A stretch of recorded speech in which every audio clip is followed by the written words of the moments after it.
Hello mga kababayan, samahan niyo po akong kilalanin ng ating mga frontline workers at essential service providers na kapwa Pilipino. Sa kabila ng order ng gobyerno na manatili sa bahay, sila ay patuloy na nagtatrabaho para sa ikabubuti ng kanilang mga community at ng buong bansa sa pangkalahatan. At ito ang kanilang kwento. Hi, my name is Donna Mejia Marquez and I am here in Edmonton, Alberta, Canada. At kasama ko po yung family ko, mama, papa, mga kapatid, and my husband. Hi, my name is Diane Dunier, and I work at the Selection Retreat in Nans Island, and I'm a chef there. Ako si Jesse Jimenez, taga Winnipeg, Manitoba, Canada. Ang trabaho ko dito is truck driver, long combination vehicle truck driver. I am actually just new at my job, but I only had 3 days off so far. I've been working there for at least 5-6 weeks now. So I work more hours. Like yesterday, that was my only day off. And like I said before, I've been working like 12 days, and then I get a day off, and then again, and then with that day, mga 10 to 12 hours a day ako nagtatrabaho. So I am a nurse po. I'm a clinic nurse working hand in hand with a family physician or a general practitioner. So basically, ang trabaho ko is to screen patients, history taking, especially new patients, have to know them in and out. So ang ginagawa ko po as a nurse is when they call in to book an appointment, I have to follow the protocol na binibigay ng gobyerno, yung protocol na sinet ng gobyerno before seeing the patient. So we have to do history taking. Really, this is very crucial because if someone recently traveled and did not disclose that and experiencing symptoms of COVID-19, the risk of contracting the virus when he comes to the clinic is very high. We lost people, may na-fire out, may nag-quit, may ganon. So we have to cover their shift. Kaya medyo dumami yung oras ko, or not just me but everybody else. We have a rule of the distancing doon, especially nga, syempre nandun tayo sa mga residential ng matatanda. It's more sensitive, more, alam mo yun, yung imminent for them to get sick. Right now, since I think it was 3 weeks ago, no visitors allowed. Right? When us ourselves, staff, we're not even allowed to park in the garage anymore. It's become more strict. No visitors are come. They're not even allowed to come out from their room. Once they come out from the room or in the facilities, they have to be in quarantine for 14 days. Simula yun, ganun pa rin naman yung takbuhan namin. Medyo mas nagiging busy kasi yung ibang mga driver, gusto rin nila anong tawag dito, yung self-quarantine yung iba. Kaya nagle-left yung driver, mas lalo kami nagiging busy. At saka mas medyo napaparanoid kami kasi ang dami mong procedure sa truck driver bago ka umakyat ng truck or mag-fuel ka. So may gloves kami. Bukod pa doon, meron akong pang-spray. Dinalagyan ko ng alcohol. So lahat ng hahawakan ko, ini-sprayan ko muna. Whatever the pandemic is, I have to work because whatever the government is giving me is not going to be enough for all the bills I have to pay. I have mortgage, cars, everything. And yes, I have a husband, but he is not, kasi nga yung pandemic na yan, he is not covered with whatever government yung mga binibigyan nilang benefits, hindi siya covered doon. So kung hindi ako magtatrabaho, wala kaming pagkukuhanan ng pera, di ba? But obviously, I'm always be careful. I know what I'm doing. Like every time I go to work, before I leave the house, I have my mask on, gloves, and that is the procedure anyway at my workplace. You always have to wear a mask and a gloves, and even on your break, it has to be distance from people, mga ganon. Kaya it's always protective. And it's the same thing when I come out. When I come back home, I always take a bath. I always wash whatever I have, So, para ma-prevent yung mga ganon, because I cannot afford to stop working, basically. Nabalitaan ko nga rin yun, yung sa mga rest area, ayaw nakasara yung mga washroom dahil nga yung baka ma-infect or mag-iwan ka ng kung infected ka nga, inaala nila yon. Tapos, ang napansin ko lang, yung Tim Hortons, along the way, tayo gusto natin bumili ng kape. Yeah. Take out na yun. Hindi ka na pwede yung dine-in. Tawag na sa atin, di ba, dine-in?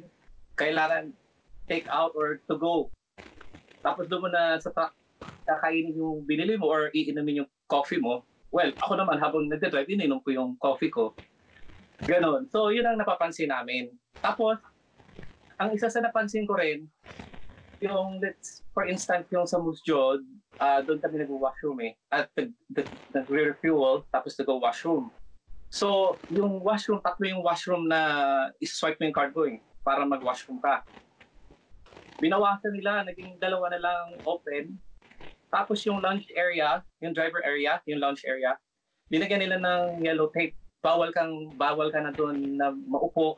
Kahapon kausap ko yung mga driver na mga kaibigan ko, mga kumpare sa ibang tracking company habang nag-drive kasi nagkukwentuhan, nagbabalitaan. So, dito sa Highway 1, sa Trans-Canada Highway sa Manitoba, dyan sa may Maxim, sa may Brandon, Manitoba, may in-offer na libreng merienda, kape sa mga truck driver. Yung bang ina-appreciate nila yung hard work ng mga truck driver. The hardest part of being a healthcare provider is not even the physical exhaustion. It's the mental and the emotional aspect of well-being. Yun yung since nagkaroon ng outbreak dito sa Alberta, it's been very tough for me. Kasi yung anxiety na and the fear na baka maiuwi mo yung virus. Although sa clinic, yung mga na-swab ko na po, yung mga na-screen ko, they all came back good and still waiting for the other results. So, yung fear na going home or coming to your family, am I clean? Am I safe? Am I safe to see them? Especially for my parents, because my parents, nandun na sila sa age na very the vulnerable age na tinatawag. And I don't wanna put them in that position where I'll be the cause. There was a couple of times when I came home from work and all of a sudden I just cried. I just started crying and yung uncontrollably na hindi mo talaga mapigilan, yung umiiyak ka lang na nababaliw ka na ba ganun. And siguro yung stress, yung fear, stress sa work. My work is not, hindi ko sinasabi stressful yung work ko, but the anxiety, the fear, yun yung yun yung talagang kalaban ng mga frontline. Mas marami kayong delivery doon sa mas mahabang oras mo. Hindi yard to yard naman kami, hindi kami doon sa customer mismo. Transect yard sa Winnipeg to transect yard sa Calgary or sa Edmonton. So pin to pin nga. Pero may mga biyahe kami na pag let's say pumunta kami ng Edmonton, idadivert pa kami pupunta pa kami ng Calgary. Ang layo, pa-triangle sa babalik ng Winnipeg. Talagang kumbaga exhausted ka doon sa ganong biyahe. For me, it doesn't really affect me anything. I just treat it like it's a normal, I guess. I know this is the worst that we had. Like it's like yung parang SARS, yung mga ganon. It's normal. I guess you just have to follow the rules, especially when it comes to the government.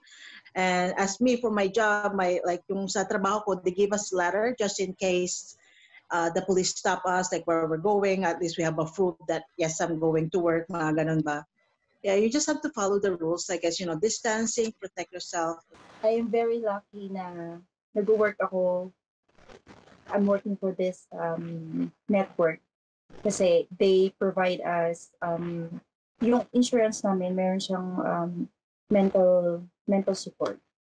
So they give you all the support that you need to protect your mental health and safety, and I am very thankful for my manager for always checking on me, asking how am I doing, and yung mga simpleng kamusta, yun yung nakakaano how I deal with stress is TikTok.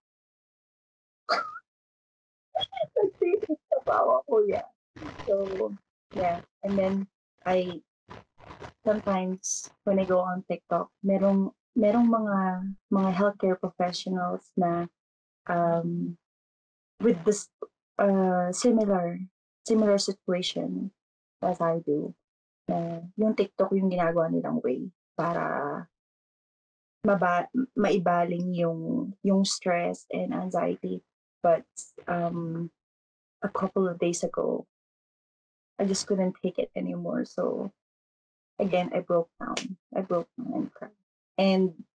cried. And it's okay. It's okay to cry. It's okay to to be weak sometimes. Yun yung natutunan ko. Kumusta naman ang inyong pamilya? Like, how do you deal with this situation? To be honest with you, like my kids, obviously kids are happy because there's no school. But since whatever day it is na hindi na pinapasok sila ng Friday, my kids hasn't been outside because they're scared too. My husband, talagang nanonood sila ng news, so they know what's going on outside. So them, like, you don't have to tell them not to go outside because they know what's going on. They are scared themselves na, every single time I come home that I don't have my mask on, they were like, Mommy, you make sure you have your mask on. They're reminding me everything, all this, whatever they watch in the news.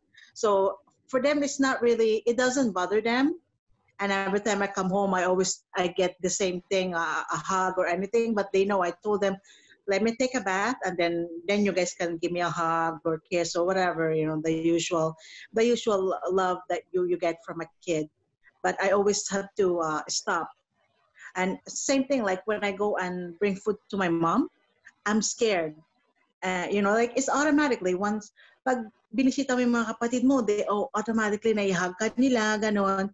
But it's hard na, okay, iwanan ko lang yung pagkain sa pintuan and I go home. May sarili ng family yung anak ko. Ako naman, sila naman nasa bahay lang, hindi sila lumalabas, at yun naman ang kabilin-bilin na kasi yung apo ko, dalawa yung apo ko, maliliit pa sila. So talagang ina-avoid nila yung lumalabas-labas ba. Tapos ako naman, ang ginawa ko naman dito sa bahay ko, syempre, pagka nasa labas ka, nasa trabaho ka or umalis ka, hindi mo alam kung ano yung natatapakan mo eh. Like yung mga spit na may natapakan mo, yung mga spit na, sorry sa yung spit na infected, you don't know kasi invisible enemy. And then ang ginawa ko, bumili ako sa Canadian Tire ng rubber matting. And kasi yung rubber mat, mabigat siya. Kaya ilalagay ko sa labas eh. Kahit nahanginin yun, hindi siya tatangin ng hangin. Ang lakas ng hangin dito sa Canada, di ba? So, yung center noon may carpet. Tapos linagay ko yun sa likod ng bahay namin, sa pinto. Tapos nagtimpla ako ng pine sol. May mix ng tubig. So, before na pumasok sa bahay, bubuhusan namin yun ng yung pine sol nga. Tapos doon namin yung sapatos namin. Itatapa, ikukuskus namin yun bago kami pumasok sa loob ng bahay. So, kasi nga, syempre, napaparanoid ka na nga doon sa nangyayari. Ayaw mong dalhin yung virus sa loob ng bahay. After that, dito naman sa bahay, yung Lysol wipes or yung alcohol, punasan mo naman lahat ng hinawakan mo. Then yung labahan, lalo na ako, lagi ako nasa biyahe, hiniwalay ko na yung lagayan ko ng labahan sa lagay ng labahan ng misis dati magkasama nasa kwarto namin. Ngayon ako nasa laundry room na. Doon ko na diretso, inubad ko na yung pantalon ko doon bago ako mag-ikot-ikot sa bahay. Doon na sa baba. I make sure everyone washes their hands, and I say when you go out in public, please say keep the distance 2 meters away from the other person, because wearing a mask even or wearing gloves when you go out there, really, is it gonna protect you? Diba? So what I always tell them is, I just did, don't touch your face with your dirty hands, and always wash your hands, and if you can, if you're able to, just please stay home. Yung nanay ko nga po nagkaan siya, nagkaubo, nagkasipon, pero thank God, she's fine. Well, my dad is in the Philippines. My dad is not here. Kaya every day, like, I receive a message from here, and if it's from him, tapos pag hindi ko ako naka-receive ng message, I message him just so I know he's still good and whatever I know, and all the lockdown and everything that's going on there. I cannot really do anything. I can't do anything about it. All I can do is to support him. Mami ko at saka yung kapatid ko, mga pamangkin ko, nandun sila sa Olongapo. Lockdown nga rin, tapos ang ano ba yun, yung quarantine pass, yung mami ko lang mayroon noon, isa sa isang household, di ba, ang quarantine pass. So, ayun, okay naman siya, pero one time nahirapan ng mami kong sumakay ng jeep. Dahil walang jeep nung umpisa pa lang ng lockdown. So walang jeep ang mami ko kasi magsi-70 years old na siya sa June. So wala siyang masakyan na jeep. Ang tagal-tagal niya na naghihintay, walang masakyan kasi kailangan niyang mamalengke. Kasama niya yung isa kong pamangkin kasi kailangan niya ng may taga-buhat din. So bumalik na lang sila ng bahay dahil nahirapan siya sumakay ng jeep. Any last message? May gusto kayong sabihin sa ating mga kababayan across Canada at doon na rin sa Pilipinas? I guess we just have to be very careful, always wear mask even though it's weird or it's hot. Especially me, I'm cooking and I'm wearing mask and I'm sweating every single time, and I change my mask twice a day. Kasi nga, it's the sweat that is accumulated from the mask. And just wear gloves, sanitize, just to prevent. To the public, isa lang po. Well, 2 things. Number 1, please stay home for us. And number 2, let's be considerate of those who are vulnerable, the old people. When you go out there and buy things, just buy the essentials. Please leave some for others, and please be kind to one another and stay safe. And to the frontliners, to those who don't have the privilege to stay home and to be in the front line, not just doctors, nurses, healthcare aides, pharmacists, all healthcare professionals, but also those who work in groceries, truck and delivery companies, yung mga chefs natin sa nursing homes, and the police, the people of the army, and the firefighters, and sa lahat po ng frontliners. I salute you guys. I know the hardship, and we can get through this. Kayang-kaya natin to. We just have to follow the protocol, and please be safe out there. Hindi masama na maging malinis ka. Marami kasing mga nagsasabi, hindi nakakamatay yung dumi. Well, you're wrong. You're really wrong. Nasasabihin mo na hindi nakakamatay yung dumi. So you have to be very clean all the time. So like right now yung nangyayari ngayon na pandemic, maya yung hugas ng kamay, make sure ang paghugas ng kamay, hindi ka lang dito naghuhugas, kundi pati to, naglalather ka, kung 20 seconds, 30 seconds ka magbilang. Yung physical distancing, kailangan nating sundin yun. Tapos, ingat tayo sa mga hinahawakan natin. Kung ikaw nababahin ka or nauubo ka, in respect sa ibang tao, at least takpan mo ng ganyan yung bibig mo para hindi naman kumakalat yung pagbahin mo, di ba? Yung like yung chocolate na sinasabi.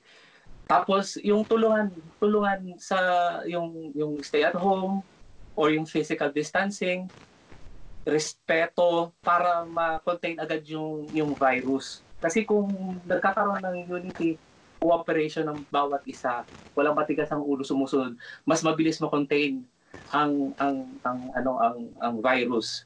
Well, kung lahat masunurin, the more na nagiging makulit ang tao na matigas ang ulo na hindi mo mapasunod, the more na nalulubog yung economy. Paano kasi? Bakit kamo malulubog ang economy natin? Kasi kung makulit ang tao, hindi sumusunod, hindi makukontain yung virus, nag-extend yung stay at home, yung lockdown or yung quarantine natin. So, hindi magbubog ang economy. Kasi kung pababalikin na sa trabaho ang mga tao at ganun pa rin ang sitwasyon, lalong lalala yung pandemic. So, yung cooperation, yung ng bawat isa, saka yung hindi masamang nanonood ka ng balita tungkol dito sa pandemic na to. Mas maganda yung hindi ka mangmang dito para dapat alam mo yung ginagawa mo. Lahat ng procedure. So ayan po, nakilala natin ng ilan sa ating mga kababayan na frontliners at essential workers. Saludo at nagpapasalamat kami mga patuloy na umaasa sa inyong serbisyong patuloy ninyong binibigay. Maraming salamat po.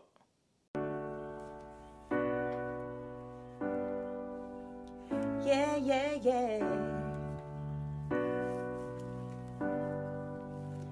Kaliligo ko pa lang, maliligo na naman. Lintik na corona yan, hindi pa ko lubayan. Problema sa quarantine, dapat di iniinda. Pasalamat ka, nasa home at safe ka. Sabi ko naman sa'yo, mahirap ang trabaho ko. Kaya dyan ka na lang mag-Netflix sa bahay ninyo. Huwag mong hayaan na masayang sakripisyo ko. Stay at home, stop the spread please po.